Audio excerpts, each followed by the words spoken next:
Hey, what's up? It's Patrick. It's Rose via Fire. And I pray this message reaches who it needs to reach. So let's talk about three of the hardest Bible verses of all time. You know what I'm saying? So let's just get right into it. So the first, these are not even in order, but the first hardest Bible verse of all time, they not in order, but I'm going to give you out three. And these Bible verses, bro, is hard, bro. You know what I'm saying? They are gangster, bro. They are hard. They are they not playing around, bro. I'm trying to tell you.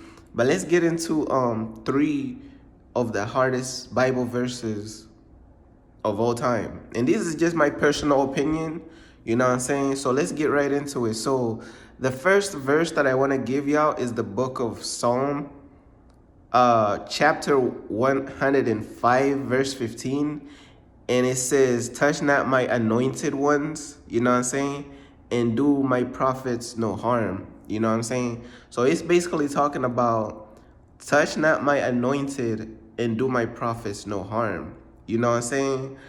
And if you need, bro, let me give you like a hood translation to what God's saying for real, bro. He basically saying, bro, you touch my anointed ones, bro, or my prophets, I'm gonna slide, bro. You know what I'm saying? I use the book of I'm gonna use the example of Elisha in the Bible when he was getting mocked by these boys or whatever, you know what I'm saying? Young men, whatever you wanna call them. He was getting mocked and they was uh bullying him, you know what I'm saying? They was calling him bald and all type of stuff. And then two bears came out and just dispatched all of those kids or men or young teenagers, whatever they was, bro. The bears just came out of nowhere. So God just spawned the bears out of nowhere because these individuals was bullying an anointed one. Elisha was anointed. So God was like, okay, he just spawned bears out of nowhere. Imagine, bro, you out there and two bears is just spawning out of nowhere because you just playing with an anointed one, bro. You just playing game, bro.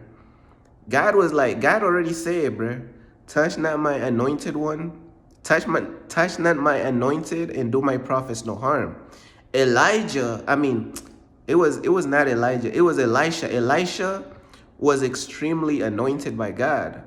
So by these teens or young men, or you know whatever you want to call them, by them trying to bully and mock Elisha, they lost their life, bro. Because God gonna slide when you playing around with his anointed, bro.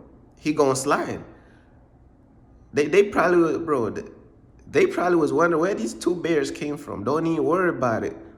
God will spawn a bear in your living room. You trying to mess with the anointed ones, bro. You trying to mess with God's anointed and prophets, bro.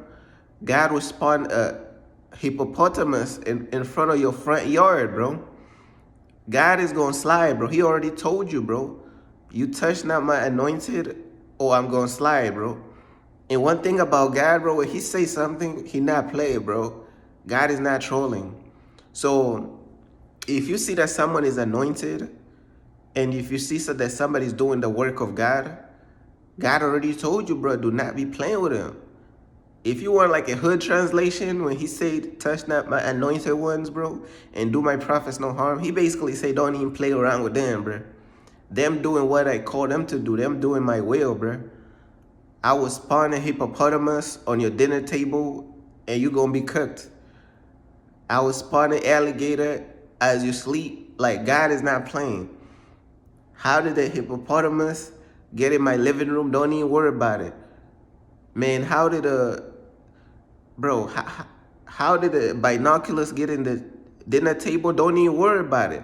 God already told you he gonna slide, bro. God already gonna tell you he gonna slide for his anointed one.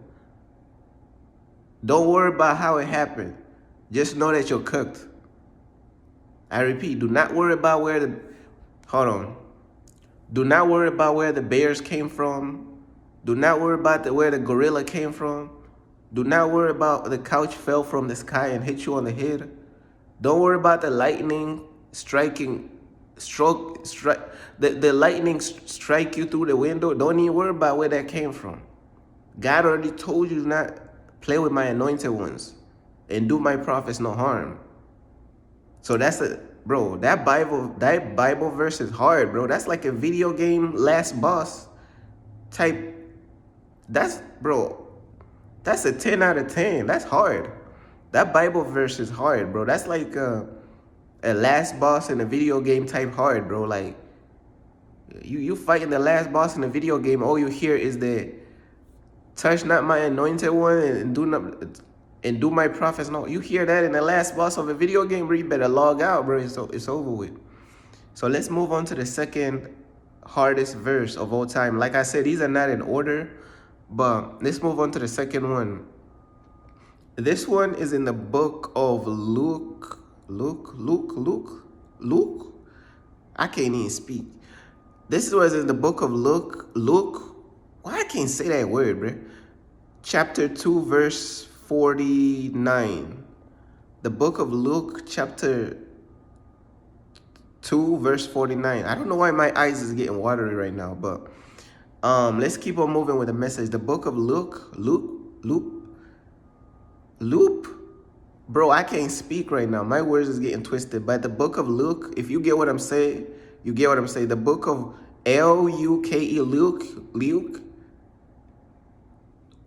Luke.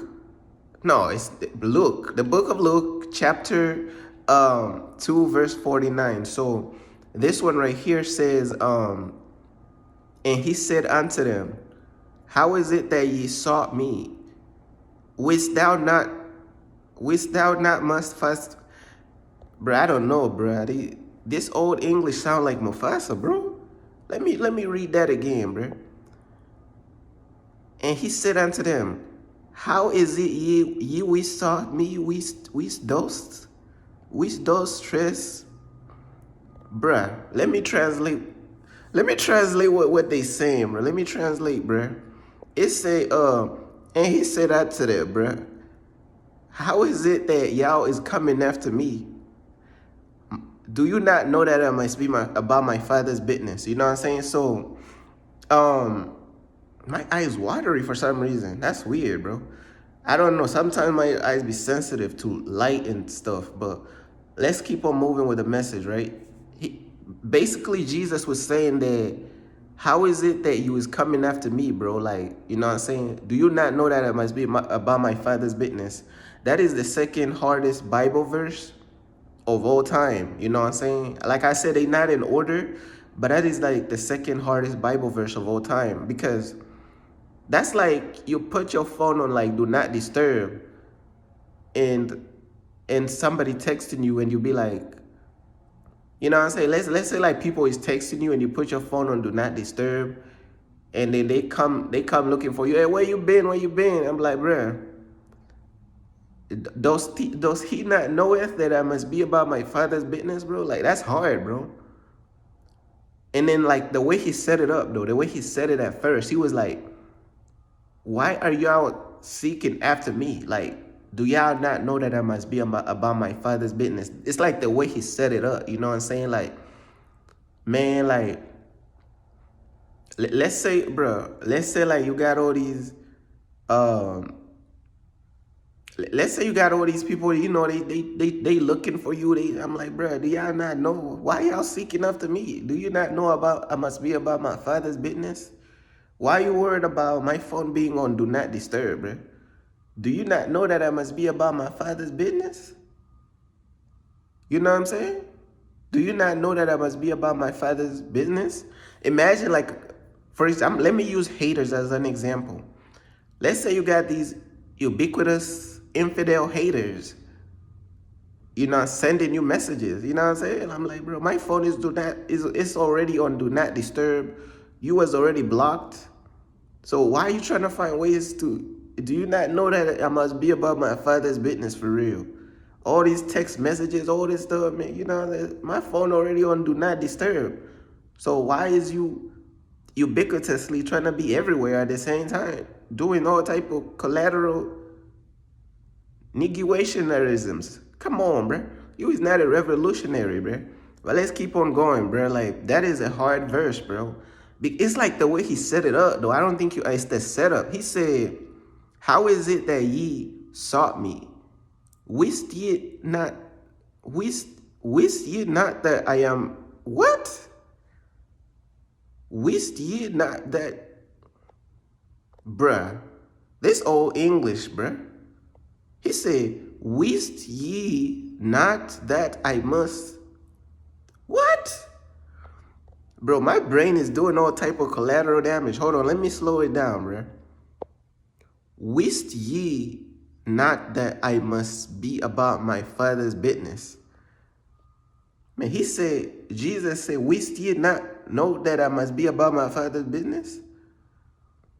Man, these people be out arm wrestling, all type of wrist damage, talking about, oh, I'm looking after, I'm trying to find you, bro. You know I'm about my Father's business, bro. Come on, bro. Man, he let him know what it is, bro. Why y'all is seeking after me, bro? Like, do you not know that I must be about my Father's business? You know what I'm saying? Why are you worried? Hey, why are you worried about where I'm at right now? Why are you worried about where I'm at right now, bro? You know what I'm saying? I'm chilling on the moon right now, and you looking for me. Do you not know about I must be about my Father's business, bro? I'm praying right now. You know what I'm saying? I'm MIA, bro. I'm missing in what action, bro. Do you not know about I must be about my Father's business? And then like it's kind of like, imagine a person just reaching out to you at any given time, and then you be like, hey, why are you looking for me right now, bro? I must be about my Father's business. Bro, that's hard, bro. But that is my the second hardest Bible verse of all time. Let's move on to the third hardest Bible verse of all time. So the third hardest, hold on, give me 1 second, y'all. So shall we continue with the message? This will be the third hardest Bible verse of all time. So let's continue. This one is the book of Job, chapter 21, verse 13. And it says, they spend their days in wealth and in a moment go down to the grave.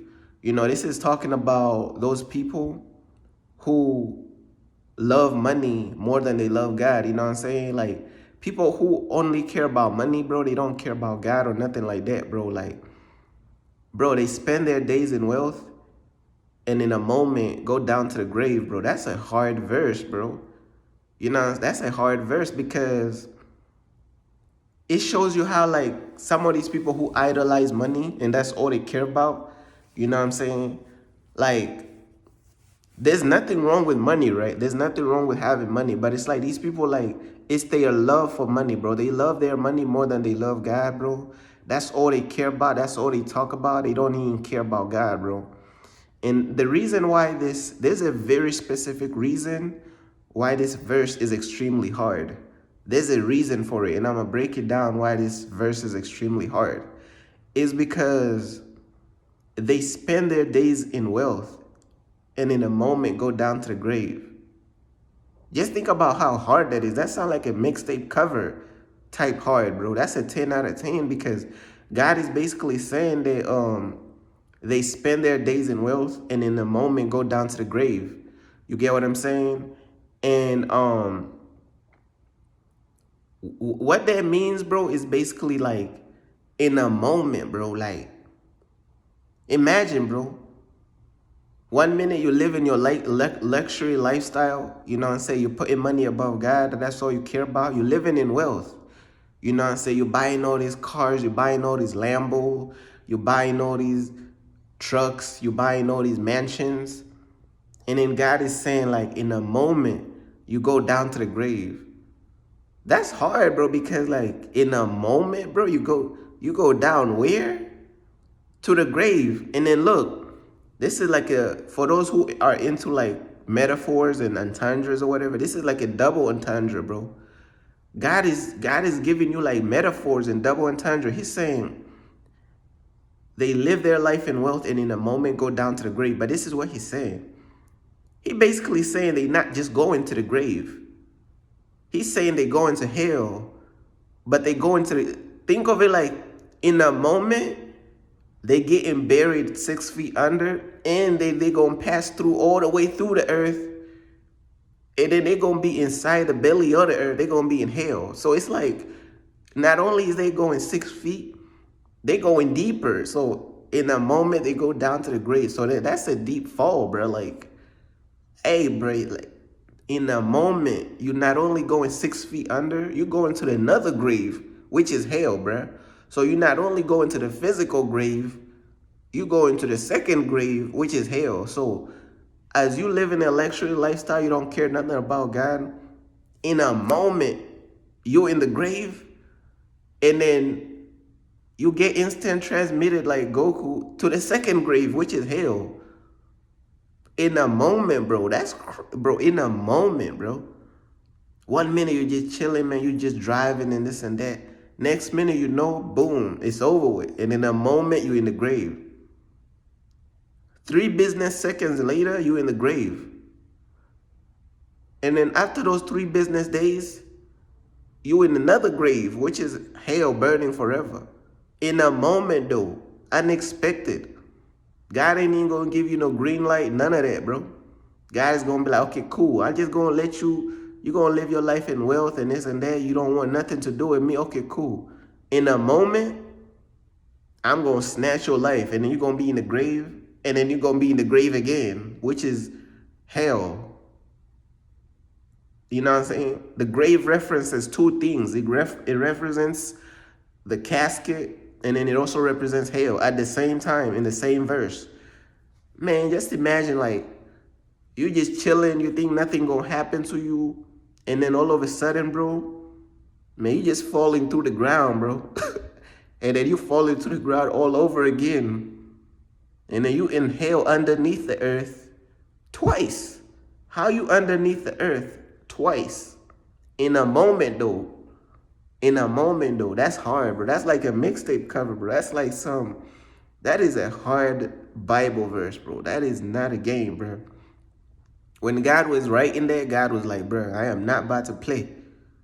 They valuing their money more than God. They think it's all about money. They don't care nothing about me, bro. Man, you got artists, bro, or they talk about, yeah, bro, yeah, like millions of dollars, bro. I got mansions, bro. They living a wicked lifestyle. They living for the devil, bro. They making all this wealth, living for the devil. And then in a moment, bro, you go down to the grave and you leave everything behind, bro. You know what I'm saying? You leave all that wealth behind. And in a moment, bro, bro, God is like, bro, I'm just going to snatch you, bro. You ain't even going to see it coming. You know how much anxiety you got to live in, bro, to whereas you know God could snatch you any minute because you live in a satanic lifestyle of wealth. And God is just like, I'm going to snatch you, bro. You ain't even going to see it coming. I'm just going to snatch you, bro. And you're going to be in the grave. You know what I'm saying? In the moment they go down to the grave, bro, I'm going to snatch you. You're going to go down to the grave. And then you're going to go down to another grave, which is hell, bro. Man, you're going to be in the second degree grave. You're going to be in the first degree grave and then the second degree grave, bro. You're going to be in collateral damage grave, bro. You're going to be like in a solidified grave, bro. In a moment, though. Like, I just like how he said it, bro. In a moment, bro. I feel like, bro, God is like a poet, bro. Like, in a moment, bro, you go down to the grave, bro. The way you just phrase those words, bro. Like, there's something about how words is phrased that's just so intriguing, bro, and so interesting. Like, they live their life in wealth, and in a moment, they go down to the grave. In a moment, something about that has a ring to it. In a moment, they go down to the grave. It didn't say in a moment they end up in the grave or they go down to the grave, bro. Like, it's the way he said it with so much finesse, bro. So much.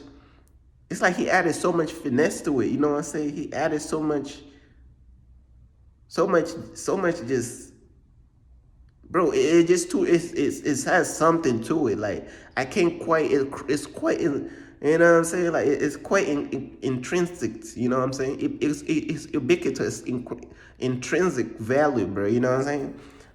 But yeah, those are like the three hardest Bible verses of all time, and that's basically everything I wanted to say. You know what I'm saying? Like, my eyes got less teary as the message went on. Like, bruh, if God is calling y'all to really, like, you know what I'm saying, do messages, bro, and you know what I'm saying, speak the truth, bruh, man, you gonna have all types of stuff. Sometimes your eyes is gonna be teary, sometimes your voice gonna be cracking, but hey, if God is calling you to do what you got to do, man, you know what I'm saying? Like, develop that confidence, bro, and just keep going, bro. You know what I'm saying? Keep going, bro. You know what I'm saying?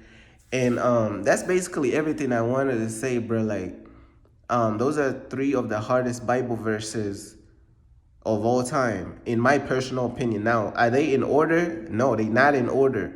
But, you know what I'm saying? If I was to put them in order, bro, should I even try to put them in order right now, bro? Nah, I ain't gonna lie, they all hard, bro. All those three verses right there, they tough. Now, if you ask a Christian what is their favorite Bible verse, because you know, like, all these Christians be like brainwashed behind religion, and they brainwashed behind all this religious stuff. So a Christian is probably gonna tell you like, "For God so loved the world" is my favorite verse, or some stuff like that, bro. You know how Christians, bro, they just brainwashed behind like religion, bro, and God wants us to be free from religion. That's why I speak against religion so much, because God wants us to be free from all these religions, because you could already tell they gonna hit you with like, "For God so loved the world." That's my favorite verse. The mercy of God and all the grace, like, it's all like a mindset, bro. You know what I'm saying? But I just wanted to give y'all three of my favorite Bible, not even favorite, three of the hardest. Well, in a way, it kind of is similar. Three of my favorite hardest Bible verses of all time, bro. And that's basically all I wanted to tell y'all, bro. Peace.